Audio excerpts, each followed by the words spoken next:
स्थानीय नगर निकाय चुनावों को लेकर प्रदेश भर में जोर शोर से तैयारियां चल रही हैं। कैंडिडेट्स जो हैं वो अपने अपने प्रचार प्रसार में लगे हुए हैं। तमाम बड़े दिग्गज नेता मैदान में उतरे हुए हैं। बातचीत करने के लिए इस वक्त हमारे साथ मौजूद हैं इलेक्शन कमिश्नर धनपत सिंह जी। उनसे बात करते हैं। सर, इलेक्शन कमीशन की किस तरह तैयारी है, क्योंकि अब चुनाव आ गए हैं और पानीपत का भी आज जो है नॉमिनेशन का लास्ट डे है। आप भी लगातार मीटिंग्स कर रहे हैं, कि अपडेट्स ले रहे हैं डीसी से और सभी अधिकारियों से। जी, जहाँ तक 7 नगर निगमों का प्रश्न है, उनके वोटिंग 2 मार्च को होनी है। उनके लिए नॉमिनेशन, स्क्रूटनी, विड्रॉल और फाइनल फिर जो कैंडिडेट्स हुआ इन फ्रे जो चुनाव मैदान में हैं, उनको सिंबल अलॉटमेंट और चुनाव प्रचार का कल आखिरी दिन होगा। 2 दिन अभी प्रचार की और तय सीमा है।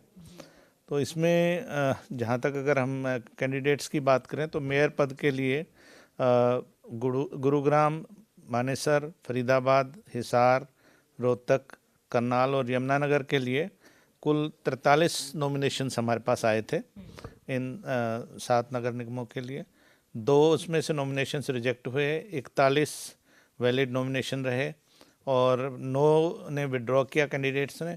तो 32 जो कैंडिडेट्स हैं इन 7 नगर निगमों में वो फाइनली चुनाव लड़ रहे हैं।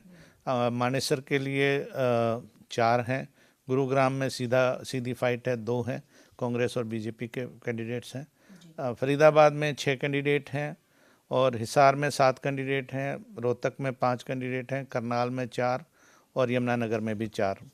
और इसी प्रकार जो अम्बाला और सोनीपत केवल मेयर के जो उपचुनाव वहाँ पर होने हैं, वहाँ पर अभी अम्बाला बाई इलेक्शन में सीधी मेयर के चुनाव के लिए सीधा कंटेस्ट है, 2 कैंडिडेट वहाँ मैदान में हैं और सोनीपत के लिए 5 कैंडिडेट मैदान में हैं।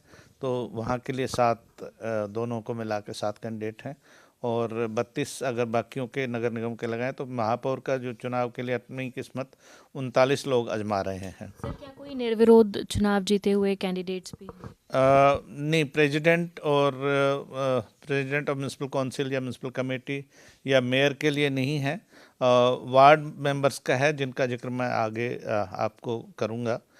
इसी तरह से जो 4 हमारी म्यूनसिपल काउंसिल्स हैं, नगर परिषद जिनको हम कहते हैं, अम्बाला सदर, पटौदी, जटोली मंडी, थानेसर और सिरसा, इनके लिए 34 कैंडिडेट्स के नॉमिनेशंस आए थे, 1 रिजेक्ट हुआ, 33 फाइनली रिजेक्शन के बाद ठीक पाए गए, 8 की विड्रॉल है। तो 25 कैंडिडेट्स जो प्रेसिडेंट की पोस्ट के लिए इन 4 नगर परिषद में हैं।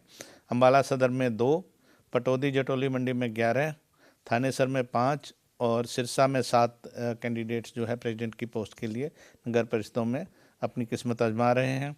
इसके साथ साथ गुरुग्राम में सोना में बाई इलेक्शन हो रहा है प्रेसिडेंट का।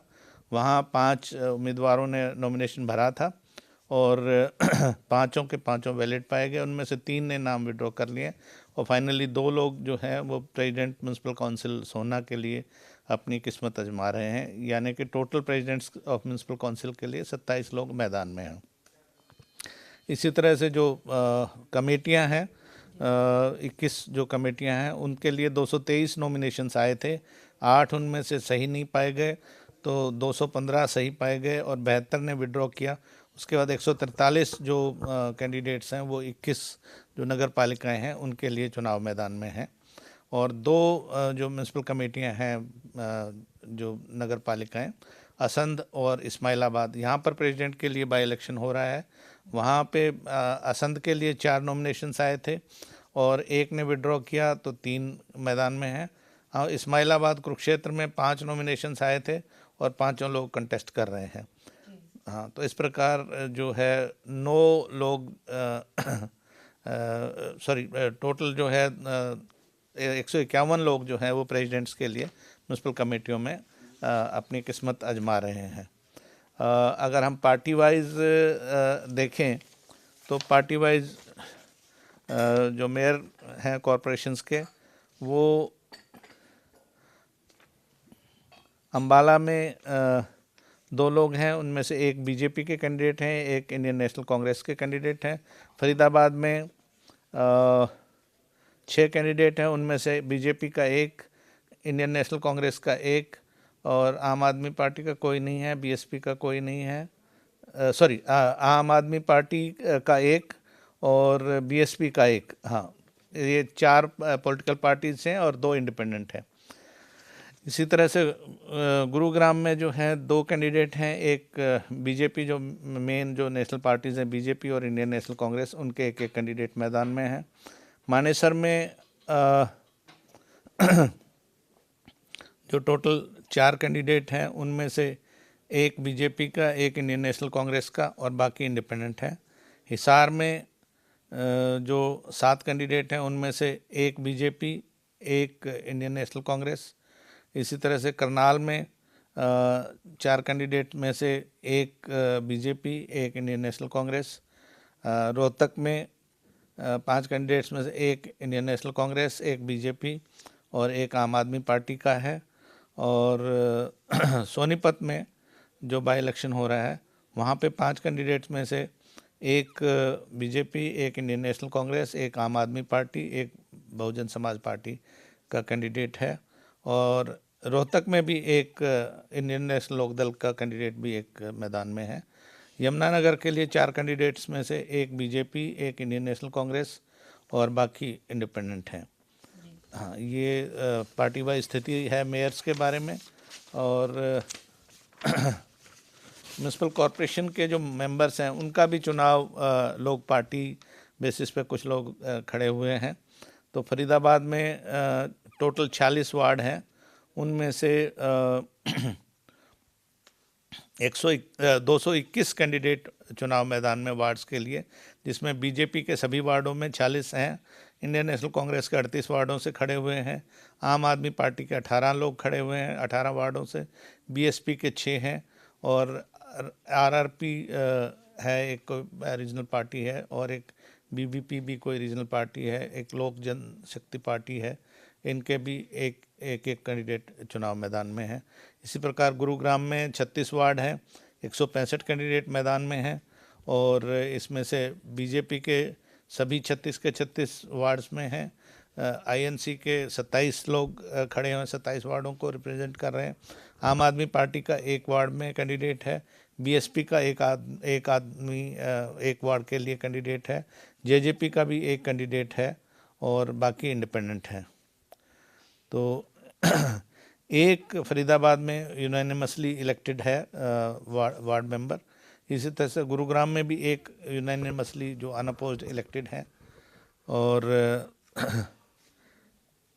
करनाल में 2 अनअपोज्ड इलेक्टेड हुए हैं और यमुनानगर में भी एक अनअपोज्ड जो वार्ड मेंबर हैं वो इलेक्ट हुए हैं, यानी टोटल 5 अनअपोज्ड इलेक्टेड हैं। यमुनानगर में 22 वार्ड्स हैं जिसमें 27 कैंडिडेट्स टोटल हैं और उनमें से बीजेपी के सभी 22 वार्डों में कैंडिडेट्स हैं, इंडियन नेशनल कांग्रेस के 20 वार्ड्स में कैंडिडेट हैं, आम आदमी पार्टी के 3, बीएसपी का 1 और बाकी इंडिपेंडेंट हैं। तो इस प्रकार टोटल 186 वार्ड्स बनते हैं इन सभी जो 7 म्यूनसिपल कॉरपोरेशंस हैं और उनमें से 902 कैंडिडेट खड़े हुए हैं। अलग अलग पार्टियों की मैं आपको संख्या दे चुका हूँ। हाँ जी। तो इस तरह से सर यूनानिमसली इलेक्टेड भी कैंडिडेट्स आपने बताए और बाकी जो टोटल कैंडिडेट्स हैं उनके बारे में भी आपने बताया। कल प्रचार का भी आखिरी दिन है। जहाँ तक अगर चुनावों की बात करें तो सिक्योरिटी लेयर किस तरह से रहने वाला है ताकि किसी भी तरह की कोई अप्रिय स्थिति, अप्रिय घटना ना हो? इस बार बाकी सब तो इंतजाम पहले की तरह ही रहेंगे। इस बार हमने जिला प्रशासन को, विशेष तौर से जो पुलिस प्रशासन के लोग हैं, उनको ये हिदायत दी थी कि पहले से इंटेलिजेंस पे काम करें कि जो लोग चुनाव में कोई गड़बड़ी फैलाने की जिनकी आशंका है उनके खिलाफ पहले से ही कार्रवाई हो ताकि उनको प्रिवेंटिव अरेस्ट वगैरह उनकी की जा सके, जिसमें बेल जंपर्स होते हैं या जो आर्म्स एक्ट वगैरह में जिनके खिलाफ पर्चे दर्ज हैं या पहले जो कोई अगर पैरोल पे आए हुए हैं वापस नहीं गए हैं, इस तरह के लोग हैं, या जो पिछले चुनाव में अगर कहीं पे कोई किसी ने दंगा फसाद किया हो तो उनके खिलाफ पहले से कार्रवाई करने की बात है। उसके अलावा जो 107, 151 सीआरपीसी की जो कार्रवाई होती है, जो जिनसे शांति भंग होने का अंदेशा है, वो कार्रवाई पहले से करने के लिए ऑलरेडी हिदायतें दी हुई हैं। हर एक पोलिंग बूथ पर एक हरियाणा पुलिस का सिपाही रहेगा और 5 जो सिविल ऑफिशियल जो पोल को कंडक्ट कराएंगे।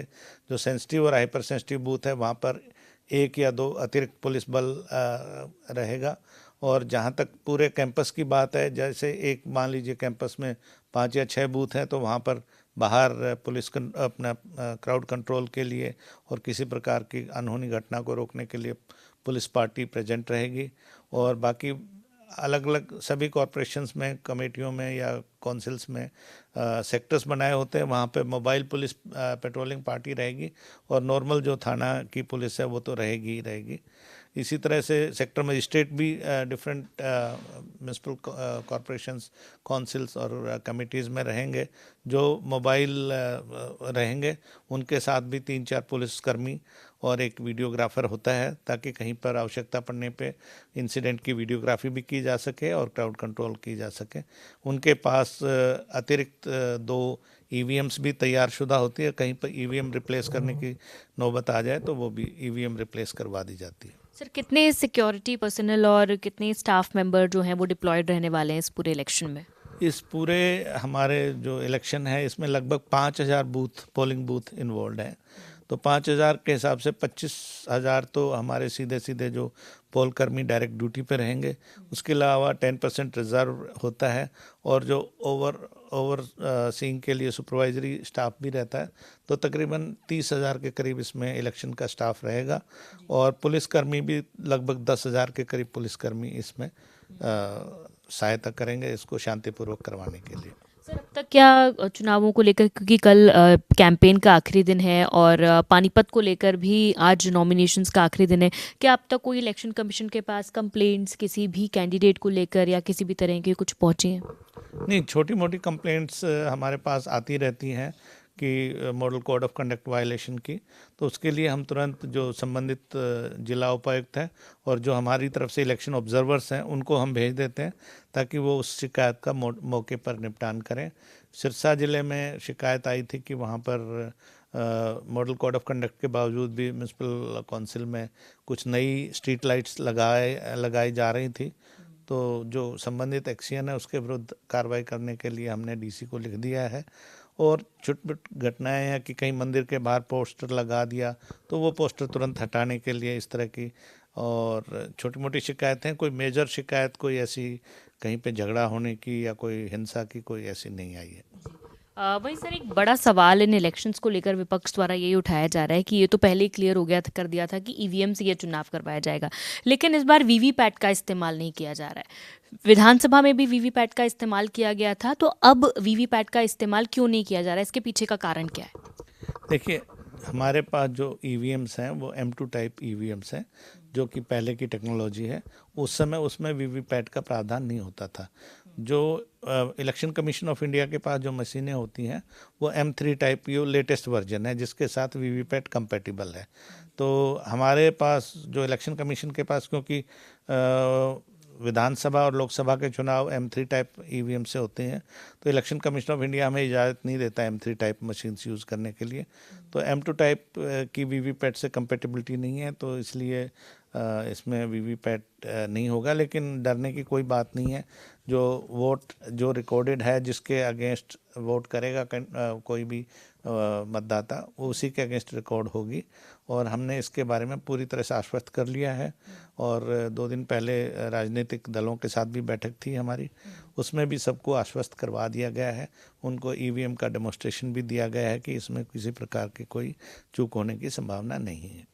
ठीक है सर, बहुत शुक्रिया बातचीत करने के लिए। तो इलेक्शन कमिश्नर धनपत सिंह हमसे बातचीत कर रहे थे, जिन्होंने बताया कि ईवीएम मशीनों को लेकर पूरी तरह से आश्वस्त कर लिया गया है। ट्रेनिंग भी सभी एम्प्लॉयज़ की हो गई है और पोलिंग पार्टीज़ अपने आखिरी जो उनके ट्रेनिंग सेशंस होते हैं वो भी पूरे हो चुके हैं और अब बहुत जल्दी उनका डिप्लॉयमेंट भी अपने रिस्पेक्टिव जगहों पर हो जाएगा। और पूरा चुनाव शांतिपूर्वक संपन्न कराने को लेकर चाहे वो इलेक्शन कमीशन का स्टाफ हो, चाहे सिक्योरिटी से जुड़े जो पुलिसकर्मी हो, उन सभी का डिप्लॉयमेंट भी समय से हो जाएगा।